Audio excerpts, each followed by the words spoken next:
You're invited to participate in a true multimedia experience coming to a home near you. LCM TV is bringing Lake County into the new millennium with news, live broadcast, information, music, talk shows, and local programming, all streaming in high definition online and soon to be on your Roku box. Join us at lcm-tv.com or be a part of our studio audience. You can also watch the shows at lakecomagazine.com as we provide programming to inform, enlighten, and maybe even enrage you. On Lake County Magazine Talk Show with Terry and Pete the Tax Guy, Wednesday mornings at 9 a.m. Like racing? Try the Checkered Flag Show, hosted by Ace Naylor on Tuesdays at 7 p.m. All ages and divisions in regional and national fields. Joni Lane brings a positive light to you every Monday at 3 p.m.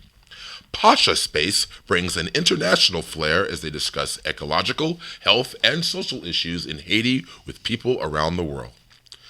End up your week with positive, conscious sounds on Saturday at 9 a.m. with Sister T on the Bridge. This show is also simulcast on KMEC 105.1 FM in Ukiah. Our latest show, LCM TV News, is brought to you live Mondays, Wednesdays, and Fridays at noon, and rebroadcast at 6:30 p.m. and noon daily, Tuesday, Saturday, and Sunday, featuring national, regional, and local news, weather, and sports. We have it all here for you on your local TV station, LCM TV. Join us online and soon on Roku, giving you access to all the best Lake County has to offer. We are LCMTV.com, your multimedia connection. Tune in for the fun. It's live TV at its best. Good afternoon. This is LCM TV News at noon. We're not your normal news. I'm Pete Schiffman. I'm Megan Berger. And thank you for joining us today. The Obama administration said on Wednesday that it would take the first step towards regulating greenhouse gas emissions from airplanes, but it acknowledged it would most likely take years before stringent standards are enacted. The EPA said emissions from airplanes endanger human health because of their contribution to global warming. This finding does not impose specific new requirements on airlines yet, but it requires the agency to develop the rules as is done for motor vehicles and power plants. Given the extended timetable of the rulemaking process and the lobbying by the airlines that international regulations should apply to all the carriers, it is almost impossible that airplane emission rules will be completed during the Obama administration. The legal obligation for completing work on the airplane pollution rules would then fall to the next president. The announcement represents the latest of Mr. Obama's major initiatives to combat global warming. Next week, the agency is expected to propose new rules on emissions from heavy-duty trucks, and in August, it is expected to announce new rules to rein in power plant pollution.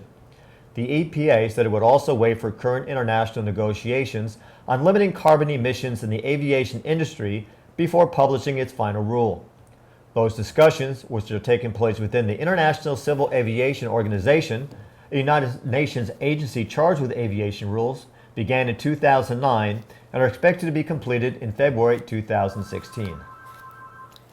Hackers are having a growing interest in small businesses. It's not just large national chains like Target and Home Depot that are targets of hackers seeking credit card information. Small retailers and restaurants are getting infiltrated as well. Half of 675 small businesses surveyed by the National Small Business Association reported being victims of hackers' attacks last year, up from 44% in 2013. And one of those companies that reported being hacked last year, 68% said they had been victimized at least twice. The hackers' interest in small businesses illustrates their insatiable appetite for credit card numbers that can either be used by the hackers themselves or sold to others on black market websites. The authorities investigating these cases say that many attacks against small companies go unreported because the businesses are not publicly traded or are bound by fewer disclosure requirements. For the most part, those hackers are Russian-speaking cybercriminals who are not in the United States. Some of their tactics include sending thousands of emails to lesser-known businesses in the United States in an apparent attempt to get the unsuspecting employees to download an intrusive malware program that can compromise the logon credentials for point-of-sale systems. President Xi Jinping of China vowed to hunt tigers as well as flies in his drive to rid the ruling Communist Party of corruption. And on Thursday, he defanged the most dangerous tiger yet. Xiao Yongkang, the nation's former chief of domestic security. Mr. Xiao was convicted of abuse of power, accepting bribes, and revealing state secrets, and was sentenced to life in prison. With the verdict, which has been expected since the party first announced last summer that Xiao was under investigation, Xi has taken the Chinese political system into uncharted territory. Only 3 years ago, Xiao sat with Xi on the 9-member Politburo Standing Committee, which governs the country. Now he's the most senior leader to be jailed for corruption in more than 65 years of communist rule. The life sentence is a final blow for Mr. Xiao, who was once seen as the second most powerful figure in the party because he controlled the police and the criminal justice system. He was found guilty of accepting about $118,000 in bribes, including money and property from Yang Zemin, the jailed former head of the state-owned China National Petroleum Corporation. He was also found guilty of leaking 6 secret documents to a man named Cao Yongheng, who was identified in Chinese news reports as a Beijing fortune teller. At the Vatican, Pope Francis has approved the creation of a Vatican tribunal for judging bishops accused of covering up or failing to act in cases of child sexual abuse by priests, as an unprecedented step long demanded by victims in the more than 3 decades.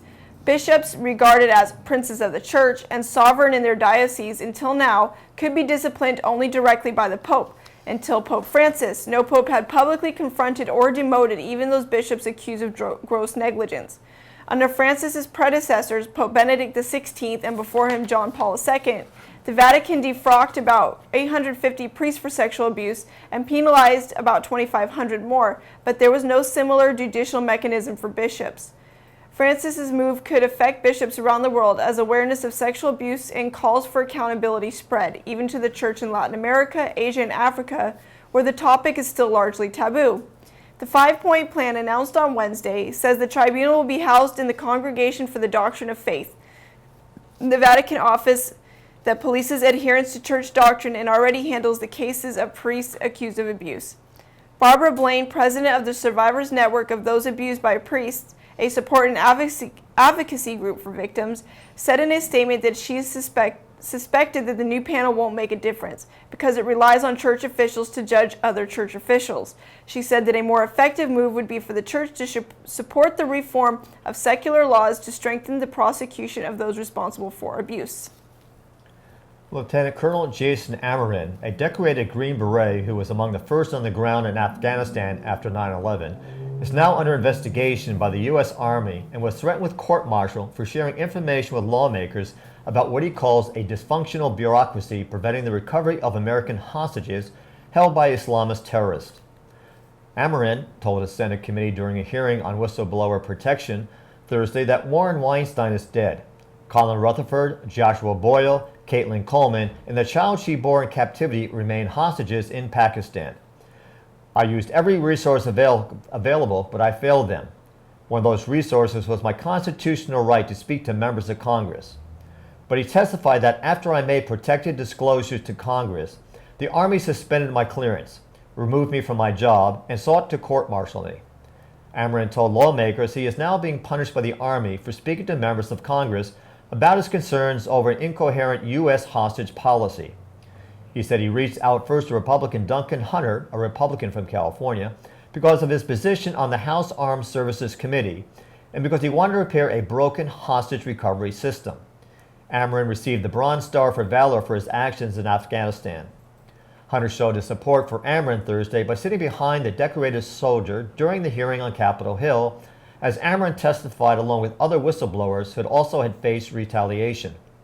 He said he was being retaliated against because the FBI and others were angry when Hunter revealed the Defense Department had tried to pay a ransom for Bergdahl, which is against U.S. law. Amarin said he drew their ire when Hunter submitted a complaint to the Inspector General alleging an illegal or questionable ransom had been potentially paid in a failed attempt to free Bergdahl. Christopher Lee, the British actor of aristocratic bearing and dark features who sustained one of the longest and most prolific screen villain careers of all time, playing depraved bloodsuckers such as Dracula, a deformed James Bond nemesis, and powerful creeps in the Star Wars and Lord of the Ring series, died June 7th at a hospital in London. He was 93 years old. A statement emailed to Reuters news agency from Mr. Lee's agent said his family wishes to make no comment. The cause was respiratory and heart ailments, British news media reports. In a career spanning more than 250 movies and TV shows over nearly 7 decades, most in unsavory roles, Mr. Lee said he tried to make the unbelievable believable, to humanize the most macabre characters. Yesterday was a major victory for medical marijuana patients, providers, and caregivers as the U.S. Senate Appropriations Committee voted 21-9 to protect state medical marijuana laws by adopting the Mikulski Medical Marijuana Amendment to the DOJ budget for the fiscal year ending 2016.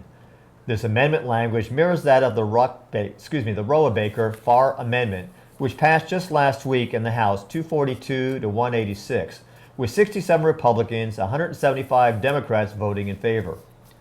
The amendment recognizes the right of states to operate their own programs with respect to the issues of medical marijuana without prohibitive interference from the Department of Justice, which had been escalating through the end of 2014 in its efforts to stymie these programs. The historic vote shows a growing acknowledgement that the federal government should not interfere with state medical cannabis programs. The passage of the Mikulski Medical Cannabis Amendment also shows that Senate support exists for the central elements of the CARERS Act, which would make the protections in the Mikulski Medical Cannabis Amendment permanent and create a much-needed framework for research and federal and state cooperation.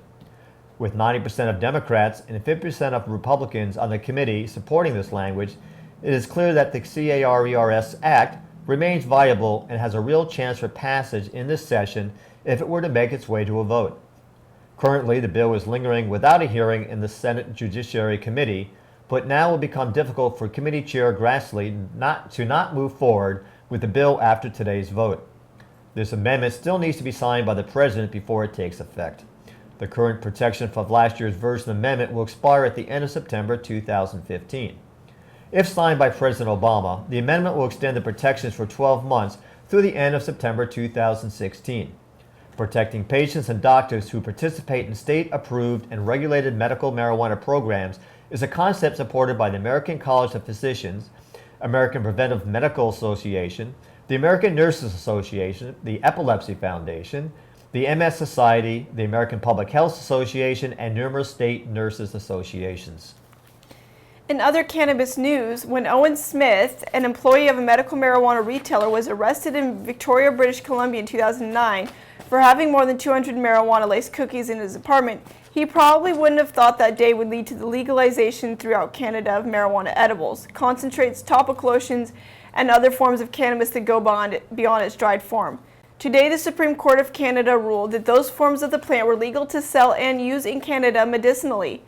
In a unanimous decision, the court said medical marijuana patients should not be limited to smoking the plant, writing that inhaling marijuana can present health risks and that it is less effective for some conditions than administration of cannabis derivatives.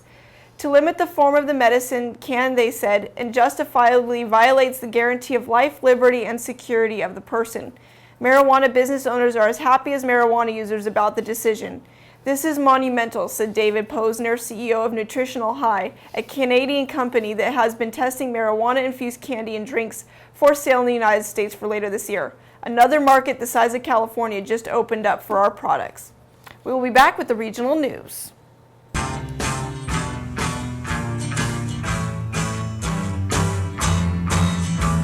The taxman's taken all my dough and left me in my stately home, blazing on a sunny afternoon. And I can't sail my yacht, he's taken everything I got. All I've got's this sunny afternoon. Manticorp Tax and Accounting can help you minimize taxation, establish a corporate presence, and save you money. Our over 25 years of experience in domestic and international taxation and incorporation services makes us the best at what we do. Your first consultation at Manticorp is always free, and our discounted rates guarantee you will not end up paying for what you don't get. Try Manticorp today. For more information, call 707-701-6416 or email info@manticorpusa.com. In the summertime. Welcome back. In regional news, Dick Costolo, Twitter's embattled chief executive, is stepping down, the company said on Thursday. Jack Dorsey, the company's co-founder and chairman, will serve as the interim chief executive while the board searches for a permanent successor. The change is effective July 1st. Twitter shares were more than 7% in after-hours trading immediately after the news was announced. Since Twitter's debut as a public company in 2013, Mr. Costolo has repeatedly disappointed Wall Street as the company struggled to attract new users, refine its products, and develop new forms of advertising. Mr. Costolo's departure is likely to renew speculation that Twitter is an acquisition target for a handful of tech giants that could afford the company, which currently has a market valuation topping $24 billion. In recent weeks, Google has been rumored to be eyeing Twitter, but people with knowledge of the company denied that a deal was in the works. State Controller Betty T. Yee named the key appointee to the committee that reviews the financial practices of the California Institute for Regenerative Medicine, or CIRM, Wednesday. CIRM was created after voters approved Proposition 71 in 2004 to accelerate stem cell treatments for patients with unmet medical needs. Dr. Michael Quick, a neurobiologist with a PhD from Emory University, brings to the Citizens Financial Accountability Oversight Committee, the FAOC, decades of research, teaching, and leadership experience. The FAOC is a 6-member panel chaired by the state controller, responsible for reviewing CIRM's annual financial audit and financial practices and making recommendations to CIRM based on its findings. Dr. Quick's demonstrated leadership and in-depth understanding of cutting-edge research will be of great value to our committee as we work to make California's stem cell agency a model for the world, said Yee, the state's chief fiscal officer. Dr. Quick is a professor of biological sciences and currently serves as provost and senior vice president for academic affairs at the University of Southern California. He previously served USC as director and neuroscience graduate program and vice dean for research. Prior to joining the staff at USC, Dr. Quick was an associate professor at the University of Alabama, Birmingham. He is the author of more than 60 scientific publications and the recipient of numerous teaching awards at USC and UAB. Some therapies that may come out of CIRM's funded research projects involve transplanting the cells themselves. Others will be drugs that were discovered through modeling diseases in a petri dish, and diagnostics that allow doctors to identify and treat diseases more effectively. CIRM funding promotes all areas of stem cell research that show promise to accelerate new treatments. With the deadline to pass a new state budget just days away, lawmakers worked late into the night Tuesday, hammering out agreements that would pump more money into child care, health care, and higher education. Members of a budget committee representing both houses of the legislature vetted the deals with other legislators before voting to finalize them. But Governor Jerry Brown has not yet signed off on the compromises, setting up the possibility of a showdown over the budget. At issue are revenue projections for the fiscal year that begins in July. Lawmakers believe the state will have about $3 billion more than the Brown administration predicts. And with that extra cash, they want to boost general fund spending by $750 million. The fiscally conservative Brown could very well balk at the spending hike. The revised $115.3 billion spending plan Brown unveiled last month was already $7.3 billion larger than the budget enacted last June for the current fiscal year. Assembly Democrats wanted to focus on expanding access to child care for low-income families, while Senate Democrats hope to use a big chunk of the extra revenue to help more cash-strapped California State University students graduate on time. In the end, lawmakers agreed to spend $325 million next year and as much as $500 million annually in future years to create 27,000 new child care and preschool slots and increase reimbursement rates for providers. Brown's budget only includes increased funding to expand child care for children with special needs. Now they have a few more days to pass a budget before Monday's midnight deadline. The last time they failed to hit the June 15th deadline was 2011, Brown's first year in office, when Republicans refused to support some of his remedies for closing the budget gap. A Santa Rosa woman was sentenced Tuesday to 7 years in state prison for the harm she caused her young children while driving under the influence of several drugs. Christina Ann Curtis, 30 years old, pleaded no contest in May to a number of charges stemming from an August 20th crash that left her 8-year-old and 10-year-old children unconscious and caused one child to suffer a broken jaw and the loss of 5 teeth. Neither child was wearing a seatbelt at the time. Santa Rosa police tested Curtis and found her to be under the influence of hydrocodone, methadone, and methamphetamine. Curtis's children were injured when she crossed a truck into a pole near the intersection of Santa Rosa Avenue and 1st Street. Curtis pleaded no contest to felony violation of driving under the influence of a drug causing great bodily injury, child endangerment resulting in great bodily injury, driving on a suspended license, and possession of methamphetamine. I think that's a lot of charges. Jeez. Facebook's annual meeting was held yesterday. Although Facebook stockholders will be able to question management at the company's annual meeting, the votes they cast were essentially meaningless. That is because the company's co-founder and chief executive, Mark Zuckerberg, controls 54% of the votes through a special class of stock and has made it clear that he will run the company as he sees fit. So the proposal on the ballot to strip Mr. Zuckerberg of his super voting power, being more symbolic than real, was defeated. At the moment, shareholders have little to complain about, with Facebook revenue and profits soaring, and the stock up about 31% over last year, although some have expressed concerns about Mr. Zuckerberg's costly acquisitions. In another event on Thursday, Oculus, a virtual reality company owned by Facebook, will lay out its product plans, including its first headset that plugs into a personal computer, due out in early 2016. After taking a significant recession-era hit, California's economy has bounced back up to the 7th largest in the world as the state's gross domestic product reached $2.3 trillion in 2014, show figures released Wednesday by the U.S. Bureau of Economic Analysis. That was enough for California to edge past Brazil's 2014 GDP of $2.2 trillion, but still below the 6th place United Kingdom. California had slipped in the ranks since 2002, when it last claimed number 6 spot, but 2014 saw statewide economic growth on multiple fronts, particularly in professional and technical services, which includes jobs spanning from IT consulting to construction-related engineering and architecture, as well as in manufacturing. The agricultural sector also grew in 2014, despite an ongoing drought. California's economic resurgence has emboldened Democratic lawmakers who are pushing for a 2015-2016 spending plan that's roughly $2 billion higher than the Democratic governor's $115 billion proposal. Despite its booming economy, California has one of the highest poverty rates in the country. A California Highway Patrol officer was honored for his role in pulling out an intoxicated and despondent man to safety from the edge of the Bay Bridge last year.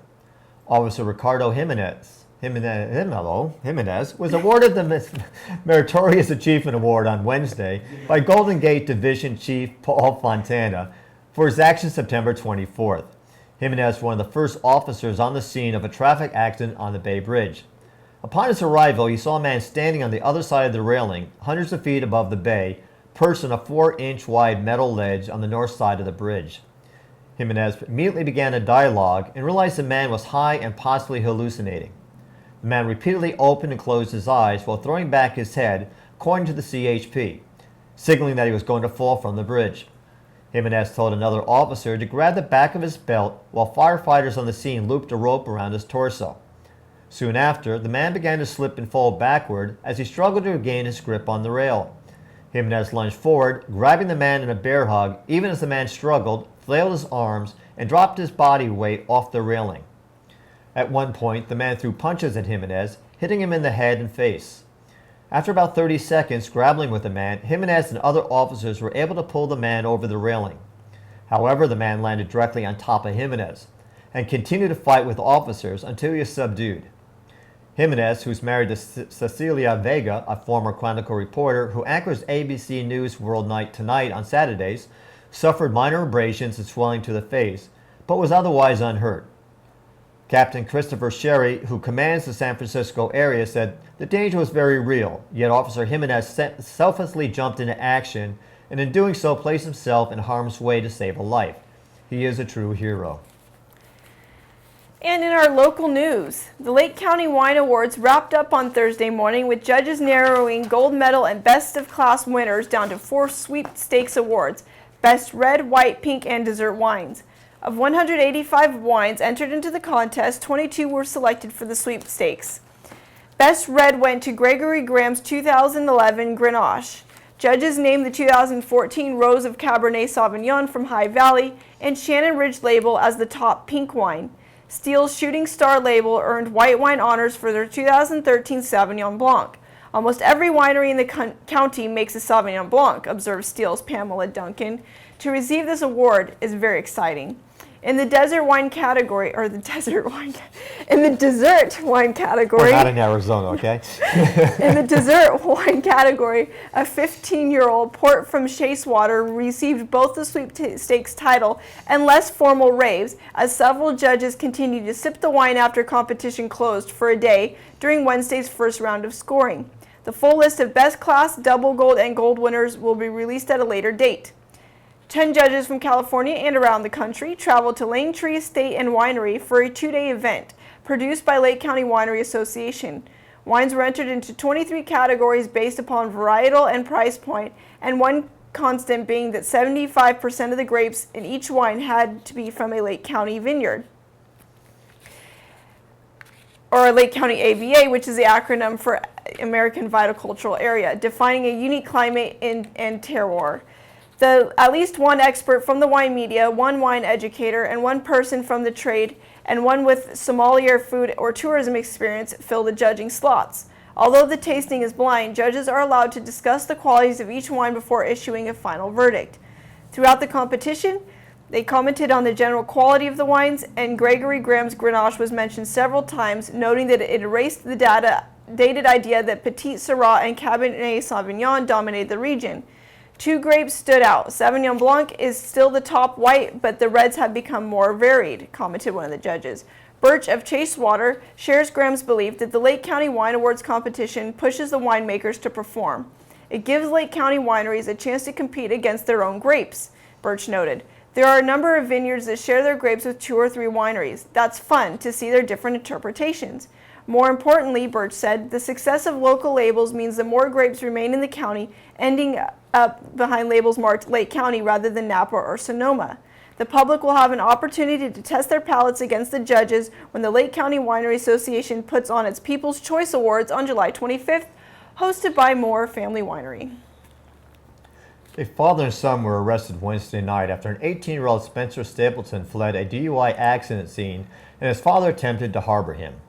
According to Scanner Traffic, Spencer rolled his pickup at the M&M Campground Resort in Clear Lake Oaks and fled around 10 p.m.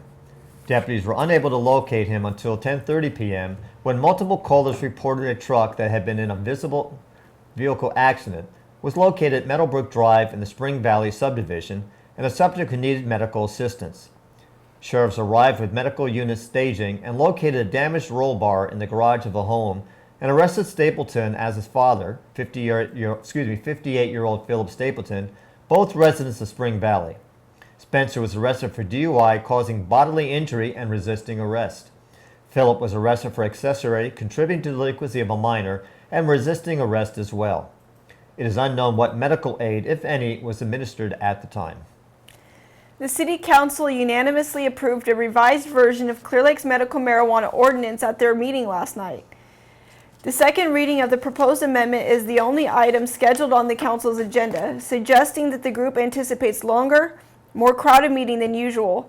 Those expectations were not met as there was no public input on the ordinance from those for or against it, noticing that there was still a clause from the ordinance limiting heights of plants to 6 feet.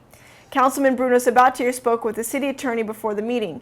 The city attorney made an amendment prior to the meeting stating the original intent of the council was to replace the prohibition with the entire old prohibition from the old ordinance, and that he made a mistake by putting in the height restrictions. The council approved the second reading unanimously after that change was made, and no one said anything for or against publicly. Clear Lake residents will again be able to grow between 6 to 48 marijuana plants, but penalties for those who are not in compliance are steeper in order to address what the city council and staff believe to be a current and immediate threat to public health, safety, or welfare. as well as the environment posed by large-scale marijuana grows, according to the ordinance. Other revisions include eliminating a grandfather clause for grows within 600 feet of a child care center and a reduced time to abate. Under the proposed revised ordinance, outdoor cultivation of 6 plants or less is permitted on a parcel smaller than a half an acre, and the edge of cultivation area must be at least 10 feet from the property line. The amount of plants allowed to increase based on parcel size and lets medical marijuana patients grow up to 48 on properties of at least 40 acres. Residents living in a mobile home park may only grow if there is a designated garden set aside by park management or on a lot larger than 4,500 square feet, and cultivation of plants is prohibited at a multifamily dwelling. The plants must be screened with solid wood fencing from public view. Growing more than the allotted amount will result in public nuisance abatement. Property owners will be first served with an abatement notice, giving them 10 instead of the current 15 days to comply. Failing to obey will result in an administrative citation for which violators must pay $1,000 per plant, as well as $100 per plant per day until they are removed from the property.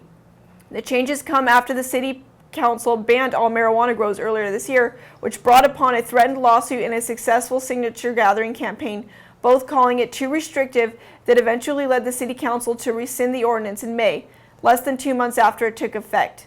The city's failed attempt at banning grows prompted it to return to its previous ordinance, first adopted in September 2013, modeled after the county's then urgency ordinance. After complaints that there was no enforcement aspect to the ordinance, the City Council responded with a no-grow ordinance, making it one of only 3 California cities with an all-out ban. Medical marijuana advocates argued that it restricted their access to medication to the point where it was prohibitive. Officials maintained that they could still purchase medication for the ailments at dispensaries, but for some the option was a cost restrictive. The changes will go into effect 30 days from yesterday on June 11th. Lake County would receive $1 million to help restore and protect Clear Lake under a state budget proposal approved in a joint legislative committee Thursday in Sacramento. The proposed budget is scheduled to be voted on next week by the Senate and Assembly before heading to the governor's desk. Senator Mike McGuire, the Democrat from Healdsburg, and Assemblyman Bill Dodd, the Democrat from Napa, vowed to work overtime to ensure it remains in the budget.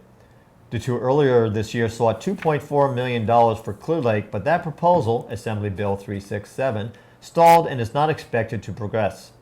Improving the lake, which has suffered for decades from overactive, smelly algae, blooms that have deterred recreation, is crucial to the county's economic health as well as the ecosystem. McGuire called Clear Lake the jewel of Lake County. The natural wildlife-rich 68 square mile lake is considered the county's best asset and biggest tourist draw. If finalized, the lake funding could be used for restoration of wetlands, water quality improvements, and prevention of an invasion of a potentially devastating non-native mussel. Wetlands restoration is crucial to improving the quality of the lake's water. The county has ongoing efforts to restore Clear Lake's wetlands, including purchasing land along the northwest shore of the planned 1,650-acre Middle Creek Wetlands Restoration Project.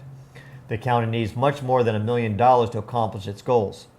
County officials last year sought to raise $24 million over 10 years for lake enhancements through a sales tax, but voters rejected that measure by a slim margin. It was the second such effort to be defeated in 2 years. St. Helena Hospital Clear Lake Department leaders are working with Lake County Fire Protection District and conducting a disaster preparedness drill scheduled for Tuesday, June 16th. The purpose of this drill is to make sure that all individuals involved become familiar with their roles and are prepared in the event of an actual emergency. A temporary agency response center will be set up in the lower parking lot of the hospital where a specially designated hospital incident management team and first responders from the fire department will enact the procedures required in a real-life emergency. Volunteers will be employed throughout this exercise to play the role of both the victims and the responders. Entities such as our local CERT Community Emergency Response Team will be on hand, as well as members of the Clear Lake Police Department Volunteers in Policing, or the VIP program, to provide support, guidance, and security. St. Helena Hospital Clear Lake Administration would like patients and visitors to be aware of this drill taking place and urges guests to use the upper parking levels. For additional information or to find out about volunteer opportunities with participating agencies, please call Melissa Kinsel. the St. Helena Clear Lake Communications and Development Officer at area code 707-995-5677. St. Helena Hospital Clear Lake is part of Adventist Health, a faith-based, not-for-profit integrated healthcare delivering system serving communities in California, Hawaii, Oregon, and Washington. We will be back with the weather and sports.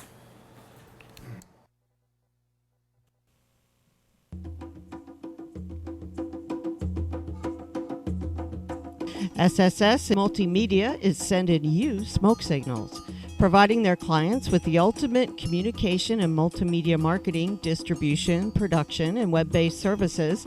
They feature high-def video equipment and quality audio sound. SSS is your multimedia source, from graphics for business cards to television production, radio, live sound, and everything in between. SSS is sending you smoke signals. Get your message out with SSS Multimedia.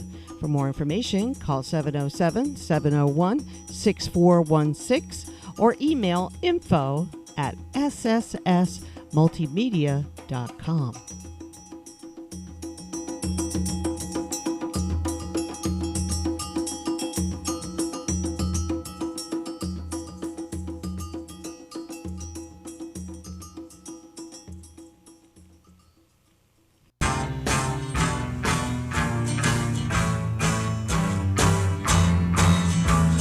Taxman's taken all my dough and left me in my stately home, blazing on a sunny afternoon. And I can't sail my yacht, he's taken everything I got. All I've got's this sunny afternoon. Manticorp Tax and Accounting can help you minimize taxation, establish a corporate presence, and save you money. Our over 25 years of experience in domestic and international taxation and incorporation services makes us the best at what we do. Your first consultation at Manticorp is always free, and our discounted rates guarantee you will not end up paying for what you don't get. Try Manticorp today. For more information, call 707-701-6416 or email info@manticorpusa.com. In the summertime. And welcome back once again. One last story before the weather. The Rock On concert on Saturday, June 13th, is a family-friendly one-day music festival at Jellystone Park on Cobb, featuring 4 local rock bands: the Fargo Brothers, Johnny Tsunami, and the Hurricanes, Beats Workin', and Hillary and Milton. Gates open at 2 o'clock p.m. Parking is free. Music begins at 3 and lasts until 9 o'clock p.m. Attendees are welcome to bring their own acoustic instruments for the drum circle afterwards. The Rock On concert is the vision of Josiah Phillips, a Family and Friends Productions, a collaboration of like-minded individuals from Lake County. What began as a party to celebrate his first year living on Cobb Mountain has now grown into a community building event in partnership with the Time Bank of Thrive Lake County. Time Bank members are assisting with planning, supervisor, staffing, filming, and vendors at the concert. The concept of the Time Bank is that members exchange time instead of cash for services. Membership is open to any Lake County resident, business, or organization. For more information, go to http://timebanklakeco.org. Tickets are $15 or 2 Time Bank credits for Time Bank members. Children 12 and under are free. Following the Rock On concert, there will be an after party featuring the rock band Audio Design from 8 p.m. to midnight at the Village Pub, located at 21365 Highway 175 on Cobb. The Friends and Family Rock On concert will be held at Jellystone Park, 14117 Bottle Rock Road in Cobb. For information about camping at Jellystone Park, call area code 707-928-4322. For more details, or on Facebook at Friends and Family Productions. And now with the weather. Last night was a cool night at 61 degrees, but it is heating up rapidly. It is currently 89 degrees outside, and our peak temperature will be about 96 by 3 p.m. today. Tonight we start to cool down around 6 p.m. and it will be in the 60s overnight. Saturday will top out around 90 degrees at 4 p.m. and Sunday will be at a peak around 5 p.m. of 85, with no chance of rain on either day and clear skies ahead. Both evenings over the weekend will be in the mid-60s by midnight. When we join you back on Monday at noon, we will be at about 84 degrees, and it's going to reach its high at 91 around 4 p.m. I don't mind the temperatures, the humidity that is killing me. Okay, folks, in sports. In softball, left-handed hitting Janie Sweeney was among 5 Upper Lake players honored. Sweeney is one of 3 Cougars honored on the All-North Central League 2 softball team, as selected by a vote of the league's coaches. She is the only one to earn first-team honors. Sweeney led Upper Lake in hits with 25, but she also had a fair amount of pop in her bat, homering twice and driving in 20 runs. Honored on the All-League second team was Upper Lake sophomore Kijana Taylor, another potent bank for the Cougars in 2015. She amassed 21 hits, including 5 doubles, 3 home runs, and a team-best 33 RBIs, which ranked her second in Lake County. Freshman pitcher Julia Mooney earned an honorable mention after posting a 12-7 record with 98 strikeouts in 95 innings pitched. In baseball, Upper Lake also landed 2 players on the All-NCL2 baseball team. Sophomore William Santos, a catcher and pitcher for the Cougars, was named the All-League second team, while freshman Cody Rybold, a pitcher and utility player, received an honorable mention. Sierra Fugate was inadvertently left off the list of softball players honored on the 2015 All-North Central League 2 team as recently selected by the league's coaches. Fugate, who was voted onto the second team, pounded the ball for the Cougars during her senior campaign, amassing 23 hits, including 9 for extra bases and 28 RBIs. She joins teammates Janie Sweeney, first team, Kijana Taylor, second team, and Julia Mooney, honorable mention, on the All-League team. Upper Lake finished third in the NCL2 standings behind co-champions Calistoga and St. Vincent. No panic, no playing around, just California cool. The Golden State Warriors simply did what they had to do, and now they're going home in the same shape as when they left, tied in the NBA Finals. Stephen Curry and Andre Iguodala scored 22 points apiece, and the Warriors, showing why they were the league's best team all season, squared the finals at 2-2 on Thursday night with a 103-82 victory over the Cleveland Cavaliers. The Warriors were in a must-win situation, as none of the 32 teams who have fallen behind 3-1 in the finals have come back to win an NBA title. Golden State doesn't have to worry about that. And now it's possible the Warriors will go to play 2 more games on their home court if the series goes the distance. Building off a strong fourth quarter in Game 3 that gave them confidence, the Warriors showed a sense of urgency from the outset, and it took to the Cavs. Iguodala, who played so well coming off the bench in the first 3 games, Coach Steve Kerr made him start. Known for his defense, Iguodala made 4 3-pointers, and Curry, the league's MVP, made 4 as well, including a deep dagger in the 4th. With Cavs still hanging around, Curry hit a step-back 3 on the left side to stop the Cavs cold and silence a roaring crowd of over 20,000.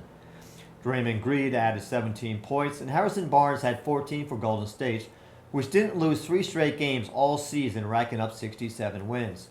Game 5 is Sunday night at Oakland's rambunctious Oracle Arena, where the team split 2 overtime games last week. The minor league Sonoma Stompers have found a way to steal some attention from the Golden State Warriors in the NBA Finals. The Splash Brothers, how better you turn to the Bash Brothers? Friday and Saturday are officially Jose Canseco weekend as the Stompers welcome the former Oakland A's slugger to the roster. Canseco will play at the Arnold Field in Sonoma both nights against the visiting San Rafael Pacifics. Friday's first pitch is set for 6:05. Saturday's game has been pushed back an hour, also to 6:05 p.m., partly to accommodate a home run derby at the stadium. Players and fans alike are encouraged to take swigs in attempt to match Canseco's swings. Well, Canseco could be swigs. To attempt to match Canseco's power. Gates open at 4:30 on Saturday, and the home run derby begins at 5 p.m. Canseco played 17 seasons in the majors, including 9 with the A's. He hit 462 career home runs, made the American League All-Star team 6 times, played in 4 World Series, and was the AL's most valuable player in 1988. Canseco has written 2 books, Juiced and Vindicated, that include many personal reflections on the Major League Baseball steroid era. He was a character. Yeah. The Arizona Diamondbacks selected former Casa Grande baseball star Francis Christie with the first pick of the 7th round, 196th overall, of the MLB draft on Tuesday. Christie hit .326 with 12 doubles, 11 home runs, and 52 RBIs at Bolivar College in San Marcos this season. He was named the Rawlings National Community College Co-Player of the Year. Christie was the Press Democrats All-Empire Large School Baseball Player of the Year in 2013, his senior season as with the Gauchos. The A's selected Christie in the 37th round in 2013, but he opted not to sign. The Philadelphia Phillies drafted former Petaluma High and Santa Rosa Junior College star Anthony Sekira in the 23rd round of the MLB draft on Wednesday. Sekira, a 6'6", 235-pound senior out of Oral Roberts, was the 684th overall selection. Sekira was the 2015 Summit League Player of the Year. A talented hitter as well as a pitcher, Sekira hit .341 and led the Golden Eagles in home runs and runs batted in 58. As a relief pitcher, Sekira had 11 saves, a 1.38 ERA, and 40 strikeouts in the 32 and 2/3 innings. Sekira led Petaluma High School to the Sonoma County League Championship twice during his high school career. It's good to get somebody local. I agree, absolutely. Yeah. And in our final word, everyone loves cuddling with kittens, but there can be a little known danger lurking behind that furry little face and that innocent sounding meow. A parasite called Toxoplasma gondii, or T. gondii. T. gondii is the most common parasite in developed nations according to Schizophrenia Bulletin. The cat-carried parasite can infect any warm-blooded species, and Centers for Disease Control and Prevention estimates more than 60 million people in the U.S. may have it. Most people never suffer any symptoms at all, but in those with weaker immune systems, infection in T. gondii can cause an illness called toxoplasmosis, which can result in miscarriages, fetal development disorders, weeks of flu-like illness, blindness, and even death. It has also been associated with mental disorders including schizophrenia and bipolar disorder. Now, 2 more studies explore the mental health issues in greater detail. A recent study published in Schizophrenia Research compared 2 previous studies that found a link between childhood cat ownership and the development of schizophrenia later in life, with an unpublished survey on mental health from 1982, 10 years before any data on cat ownership and mental illness had been published. Cat ownership in childhood has now been reported in 3 studies to be significantly more common in families in which the child is later diagnosed with schizophrenia or another serious mental illness. The authors reported in a press release, and in the second recent study, A.L. Sutherland from the Department of Psychiatry in the Academic Medical Center in Amsterdam and colleagues analyzed the findings of 50 published studies that confirm that T. gondii infection is associated with mental disorders. Results showed that an individual infected with T. gondii was almost twice as likely to develop schizophrenia. They also found an association with addiction and obsessive-compulsive disorder, but say that the findings should be approached with caution. In schizophrenia, the evidence of an association with T. gondii is overwhelming.